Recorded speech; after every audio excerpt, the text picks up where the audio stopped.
नमस्कार मेरे प्रिय मित्रों, राधे राधे। दोस्तों एक बार फिर से स्वागत है आप सभी मित्र बंधुओं का हमारे YouTube चैनल में। दोस्तों एक बार माता लक्ष्मी क्षीर सागर में भगवान विष्णु के पैर दबा रही थी। तो पैर दबाते दबाते माता लक्ष्मी ने भगवान विष्णु से कहा, हे प्रभु, आज मेरे मन में 3 प्रश्न उठ रहे हैं। यदि इन 3 प्रश्नों के उत्तर देकर आप मुझे संतुष्ट करेंगे तो मेरे मन को बहुत शांति मिलेगी। तब भगवान विष्णु कहते हैं, हे देवी, आखिर तुम्हारे कौन से 3 प्रश्न हैं? तो माता लक्ष्मी कहती हैं, हे प्रभु, वह कौन सी स्त्री होती है जिसके भाग्य में संतान सुख नहीं होता है? दूसरा प्रश्न है कि कौन सी स्त्री समय से पहले विधवा होती है? और मेरा तीसरा प्रश्न है कि कौन सा श्रृंगार करने से स्त्री को स्वर्ग में स्थान प्राप्त होता है? दोस्तों तब भगवान विष्णु कहते हैं कि हे लक्ष्मी, यह तुम्हारे तीनों प्रश्न बहुत ही ज्यादा महत्वपूर्ण हैं। जो भी व्यक्ति इन तीनों प्रश्नों के उत्तर समझकर इस पर्याप्त ज्ञान को अपने जीवन में उतार लेता है, उसे जीवन में सुख की प्राप्ति होती है। दोस्तों भगवान विष्णु कहते हैं, हे देवी लक्ष्मी, अब मैं तुम्हें तुम्हारे तीनों प्रश्नों के उत्तर एक छोटी सी कहानी के माध्यम से देने वाला हूँ। इस कहानी के माध्यम से तुम अपने तीनों प्रश्नों के उत्तर ठीक तरह से समझ पाओगी, परंतु मेरी एक शर्त है, जब तक मैं कहानी सुनाऊं तब तक तुम्हें इस कहानी को ध्यान से सुनना है। तो माता लक्ष्मी कहने लगी, प्रभु, मैं आपको वचन देती हूँ कि मैं इस कथा को पूरे मन और लगन से सुनूंगी। आप कृपया उस कथा को आरंभ करें। तो दोस्तों आप सभी से एक विनती है कि आप भी इस कथा को पूरा जरूर सुनें। इसे आधा अधूरा सुनना पाप माना जाता है। कथा शुरू करने से पहले कमेंट में जय माँ लक्ष्मी और जय श्री हरि विष्णु लिखें। साथ ही लाइक करना ना भूलें। अगर आपने हमारे चैनल को अभी तक सब्सक्राइब नहीं किया है तो सब्सक्राइब कर देना। चलो आरंभ करते हैं। प्रिय बंधु, भगवान विष्णु कहते हैं, लक्ष्मी किसी राज्य में एक छोटा सा नगर था। उस नगर में एक सेठ रहता था। उस सेठ के 2 बेटे थे और सेठ के दोनों बेटों की शादी भी हो चुकी थी। सेठ की पत्नी और सेठ के बड़े बेटे दोनों का ही स्वभाव दुष्ट प्रवृत्ति का था। इसलिए सेठ की पत्नी अपने बड़े बेटे की पत्नी से बहुत ही ज्यादा प्यार करती थी, मगर छोटे बेटे की पत्नी जो थी वह बड़े ही अच्छे स्वभाव की थी और वह एक पतिव्रता स्त्री भी थी और पूरे घर का सारा कामकाज भी वह अकेले ही करती थी। इतना कुछ होने पर भी सेठ की पत्नी और बड़े बेटे की पत्नी छोटी बहू का हमेशा ही अपमान करती रहती थी। दोस्तों भगवान विष्णु जी कहते हैं, हे लक्ष्मी, सेठ के बड़े बेटे की बहू को एक बेटा था और छोटी बहू को एक पुत्री थी। सेठ की पत्नी हमेशा पुत्र को लेकर के छोटी बहू को ताना मारती थी, लेकिन वह क्या कर सकती थी, वह हमेशा उनके ताने सुनती रहती थी। दोस्तों तब भगवान विष्णु कहते हैं, हे लक्ष्मी, अब मैं तुम्हें छोटी बहू की कहानी अच्छे तरीके से समझाता हूँ। इस कहानी से तुम्हें तुम्हारे पहले प्रश्न का उत्तर मिल जाएगा। तुम्हारा पहला प्रश्न था कि कौन सी स्त्री के भाग्य में पुत्र की प्राप्ति नहीं होती है। तब भगवान विष्णु जी कहते हैं, देवी, उस सेठ की जो पत्नी थी वह पहले से ही बड़े ही दुष्ट स्वभाव की थी। उसके कुटिल स्वभाव से सभी घर वाले बहुत ही ज्यादा परेशान थे, परंतु अपनी सीधी सादी छोटी बहू को वह कुछ ज्यादा ही परेशान करती थी। उसको सताने में उसको बहुत ही ज्यादा आनंद आता था। सेठ के छोटे बेटे की पत्नी का नाम सुकन्या था। बेचारी सुकन्या सुबह जल्दी ही उठ करके अपने कामकाज में जुट जाती थी। इतना करने पर भी सेठ की पत्नी की निगाहों में सुकन्या हमेशा खटकती रहती थी। एक दिन की बात है, सुकन्या घर में झाड़ू लगा रही थी तो सेठ की पत्नी बोली कि तेरे हाथ में जान नहीं है क्या? तू जल्दी जल्दी झाड़ू लगा, मैं मंदिर जा रही हूँ। मैं लौटकर आने से पहले तू भोजन बनाकर तैयार रखना और आते ही मैं उस भोजन को ग्रहण करूंगी। और सुन, अन्न का एक दाना भी बर्बाद न हो पाए। बेचारी सुकन्या करती भी तो क्या, वह अपनी सास की बातों को सुनती रही। तब घर की सफाई करने के बाद सुकन्या खाना बनाने में लग गई। खाना बनाते समय वह मन में सोच रही थी कि मैं इतना काम करने के बाद भी एक पल के लिए चैन की सांस नहीं ले पाती हूँ और मेरी सांस हर समय मेरे काम में कोई ना कोई गलती निकालती है। सुकन्या ये सब सोच रही थी। जितने में दरवाजा खटखटाने की आवाज आई तो सुकन्या ने सोचा कि अभी तो भोजन तैयार ही नहीं हुआ है, लगता है मेरी सासू माँ जल्दी लौट आई हैं। जब सुकन्या ने दरवाजा खोला तो उसने क्या देखा कि बाहर दरवाजे पर एक सन्यासी महात्मा जी खड़े हैं। दोस्तों वह साधु महाराज सुकन्या से कहते हैं कि बेटी तेरा सुहाग अमर रहे, बाबा को कुछ भोजन करा दे, मुझे बड़ी तेजी से भूख लग रही है। दर्शकों, भगवान विष्णु जी कहते हैं कि लक्ष्मी सुकन्या बहुत सुशील और संस्कारी थी। उसने सोचा कि साधु महाराज जी को भोजन करा दूं तो, परंतु यदि मेरी सास आ गई तो मेरी खैर नहीं। फिर कुछ देर बाद सोच विचार करने के बाद उसने सन्यासी जी को भोजन कराने के अंदर आने को कहा और उसी समय सुकन्या के मन में विचार आया कि सास से डरना कैसा, यदि मेरी सास आ भी जाए और मुझसे कुछ कहेगी तो मैं उनसे कह दूंगी कि मैंने अपने हिस्से का भोजन इन महात्मा जी को दे रही हूँ। भगवान विष्णु कहते हैं, हे लक्ष्मी। फिर ऐसा सोचकर कि सुकन्या साधु को अंदर ले गई और अतिथि धर्म का पालन करते हुए उस साधु को भोजन कराने लगी। अभी साधु भोजन कर ही रहा था कि सुकन्या की सास आ गई और फिर साधु को घर के अंदर बैठा करके भोजन करते देख करके उसे गुस्सा आ गया और सातवें आसमान पर जा चढ़ा और एकदम से महाराज से कहने लगी, यहाँ पर क्या किसी प्रकार का भंडारा या दावत चल रहा है जो तुम राह चलते भीख मंगों को घर में बिठाकर खिला रही हो? तो सुकन्या ने अपनी सास को रोकने की बहुत कोशिश की, परंतु उस दुष्ट स्त्री ने सन्यासी को धक्के मार करके घर से बाहर निकाल दिया और उसका खाना उठा करके फेंक दिया। अब उसका क्रोध सुकन्या पर टूटा और कहने लगी, अरे दुष्ट औरत, मैंने तुझे कहा था कि अन्न का एक दाना भी बर्बाद नहीं होना चाहिए, लेकिन तूने क्या किया, उस भिख मंगे को इतना सारा भोजन दे दिया। दोस्तों, भगवान विष्णु जी कहते हैं, हे लक्ष्मी। सुकन्या डरती हुई बोली, सासू माँ, मैंने सन्यासी को अपने हिस्से का भोजन दिया है, इसमें आखिर इतना गुस्सा होने वाली क्या बात है? द्वार पर आए अतिथियों को कभी खाली हाथ नहीं भेजते हैं, ऐसे शास्त्र कहते हैं। भगवान विष्णु कहते हैं, इस प्रकार काफी देर तक सास बहू की तकरार चलती रही। अंत में उस कुटिल सास ने सुकन्या को भी धक्के मार करके घर से बाहर निकाल दिया और वह बेचारी रोती रही, घर का दरवाजा पीटती रही, परंतु उसकी सास पत्थर जैसी बन गई, उसका दिल नहीं पसीजा। अब सुकन्या के पास में एक ही रास्ता बचा था कि वह अपने मायके में लौट जाए। दर्शकों, भगवान विष्णु कहते हैं, हे लक्ष्मी। इस प्रकार सुकन्या दुखी होकर के अपने मायके के लिए निकल गई और बीच रास्ते में एक घना जंगल भी पड़ता था। सुकन्या भूख प्यास से तड़पती हुई अपने मायके के लिए चली जा रही थी। तभी अचानक जोरों से बादल गरजे और मूसलाधार बारिश होने लगी। भगवान विष्णु जी कहते हैं, बारिश से बचने के लिए सुकन्या ने एक पेड़ की शरण ली, लेकिन वर्षा का वेग इतना तेज था कि बचना मुश्किल हो गया था। अब उसी पेड़ की जड़ में एक कोटर बना था। सुकन्या यह सोचकर उसमें घुस गई कि बारिश रुकने के बाद वह बाहर निकल जाएगी और जब तक वर्षा हो रही है वह उस कोटर के अंदर बारिश से अपनी सुरक्षा कर सकती है। दर्शकों, भगवान विष्णु कहते हैं, हे लक्ष्मी। जब सुकन्या उस पेड़ के कोटर में घुसी तो उस कोटर के अंदर उसे एक साधु मिले। फिर संत ने कहा, बेटी रोना बंद करो, मुझे मालूम है कि तुम्हारे घर वाले तुम्हारा अनादर इसलिए करते हैं कि वह दुष्ट प्रवृत्ति के हैं और तुम्हें ताना इसलिए मारते हैं कि तुम्हारी जेठानी को पुत्र की प्राप्ति हो गई है और तुम्हें अभी तक पुत्र की प्राप्ति नहीं हुई है, इसलिए तुम चिंता मत करो।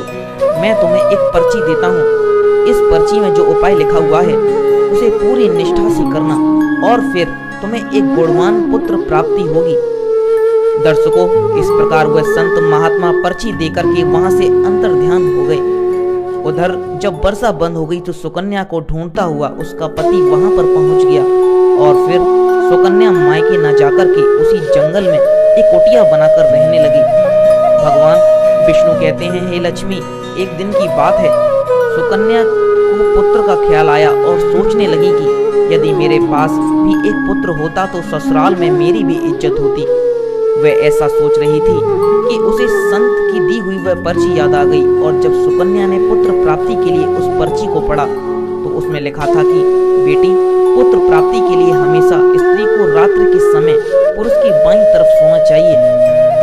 ऐसा करने से कुछ समय के बाद में बाईं कर लेट करके नाक का दाया स्वर और दाहिनी करवट लेने से नाक का बाया स्वर चालू हो जाता है। फिर जब भी पुत्र प्राप्ति की इच्छा हो तो उस स्थिति में मिलन से पहले यह निश्चित कर लेना चाहिए कि पुरुष का दायां स्वर चलने लगे और स्त्री का बायां स्वर चलने लगे।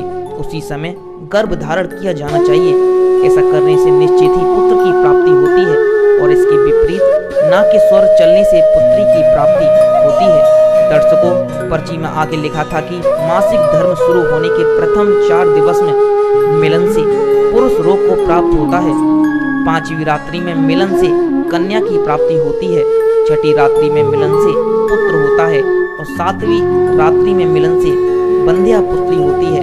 8वीं रात्रि में मिलन से ऐश्वर्यशाली पुत्र होता है। 9वीं रात्रि में मिलन से ऐश्वर्यशाली पुत्री होती है।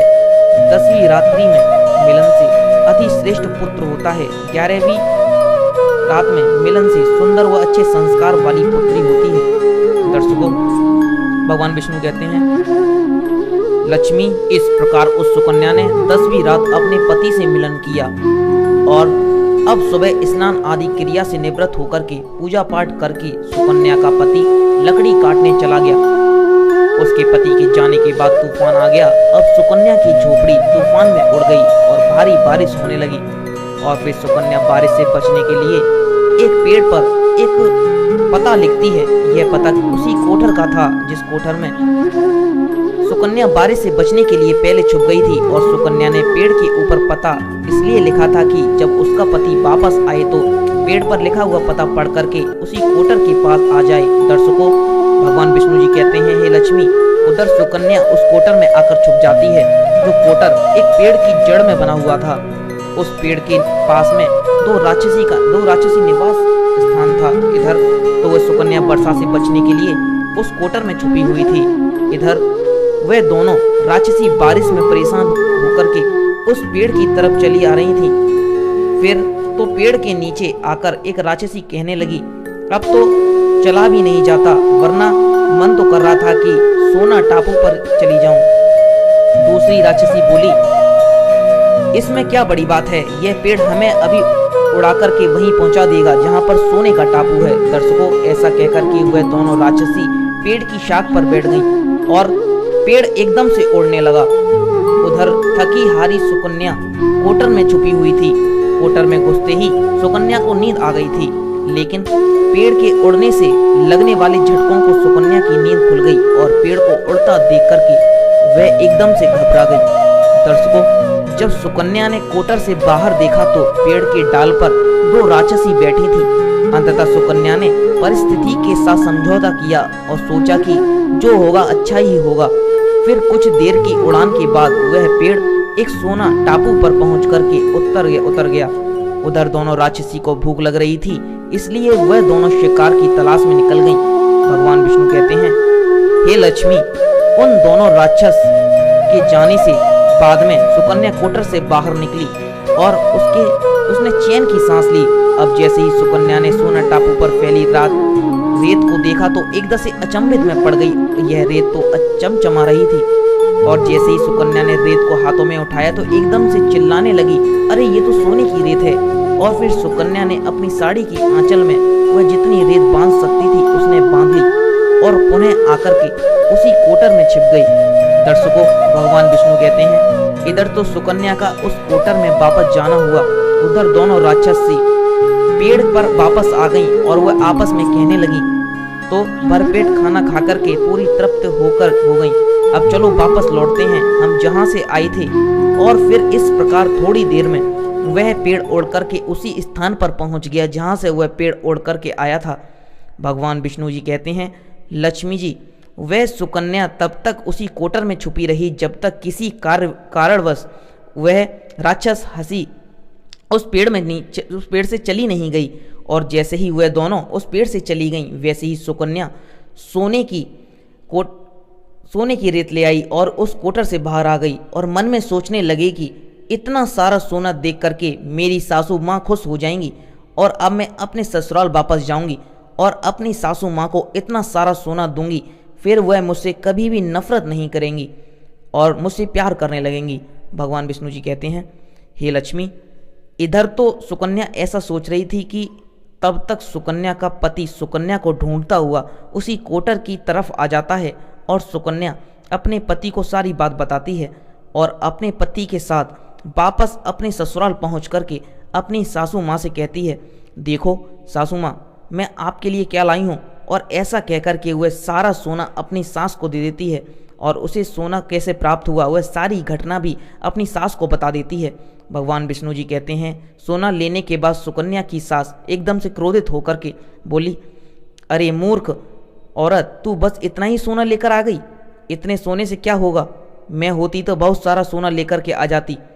फिर अपनी सास की बात सुनकर के वह सुकन्या कहने लगी, माँ जी, हमारी 3-4 पीढ़ियों के लिए इतना सोना काफ़ी है। तो सास कहने लगी, अरे मूर्ख, सोना भी काफ़ी होता है क्या? जितना हो उतना ही कम है। अब देख, मैं जाऊंगी और कितना सोना लेकर के आती हूँ। भगवान विष्णु जी कहते हैं, हे लक्ष्मी, सुकन्या ने अपनी सास को बहुत समझाया, परंतु उस लालची दुष्ट स्त्री की समझ में एक भी बात नहीं आई। उसने सुकन्या की एक भी बात नहीं सुनी और जाकर के उसी पेड़ के कोटर में बैठ गई। उधर वे दोनों राक्षसी जैसे ही पेड़ पर आईं तो एकदम से वह पेड़ उड़ने लगा।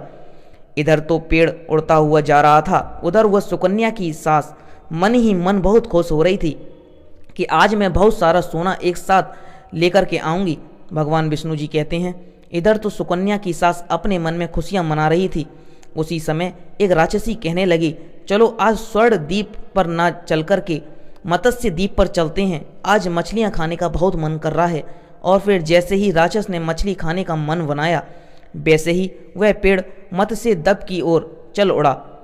भगवान विष्णु जी कहते हैं, हे लक्ष्मी, इस प्रकार राक्षस की बात सुनकर के कोटर में बैठी हुए लालची स्त्री स्वयं पर संयम नहीं रख सकी और एकदम से बोल पड़ी, अरे तुम सोना टापू पर क्यों नहीं जा रही हो? मत्स्य द्वीप पर मत जाओ, सोना टापू पर चलो। अब जैसे ही उस लालची स्त्री की इतनी आवाज़ दी तो राक्षसी में कोई जरूर छुपा बैठा है, वो ये बोलने लगी और उन्हें एकदम से जैसे ही कोटर में प्रवेश किया, फिर जैसे ही उन दोनों राक्षसी ने उस लालची औरत को देखा तो एकदम से उसे उठा कर के पेड़ से नीचे फेंक दिया और धरती पर गिरते ही उस लालची स्त्री की मौत हो गई। अब जैसे ही सूचना उसके घर वालों को मिलती है तो उस स्त्री का पति यानी सुकन्या का ससुर सुकन्या के पास जाता है और उससे कहते हैं, बेटी, मैं तो उसे पहले ही समझाता था कि तू ऐसा काम मत कर, कभी भी किसी को लालच नहीं करना चाहिए और बहुएं बेटी की तरह होती हैं, उनको प्यार देना चाहिए। मगर उसने मेरी एक भी बात नहीं मानी और उसे उसके कर्मों का फल आज मिल गया। भगवान विष्णु जी कहते हैं, हे लक्ष्मी, उधर सुकन्या अपने पति के साथ में सुखपूर्वक जीवन यापन करने लगी। फिर कुछ समय गुजारने के बाद में सुकन्या को एक गुणवान पुत्र की प्राप्ति हुई और पुत्र की प्राप्ति के बाद सुकन्या की खुशी का ठिकाना नहीं रहा और वह भगवान का शुक्रिया करने लगी। उधर सेठ के बड़े बेटे की बहू, जो हमेशा सुकन्या को पुत्र को लेकर ताने मारती रहती थी, जब वह सुकन्या को पुत्र की प्राप्ति हो गई, उसने धन भी प्राप्त हो गया।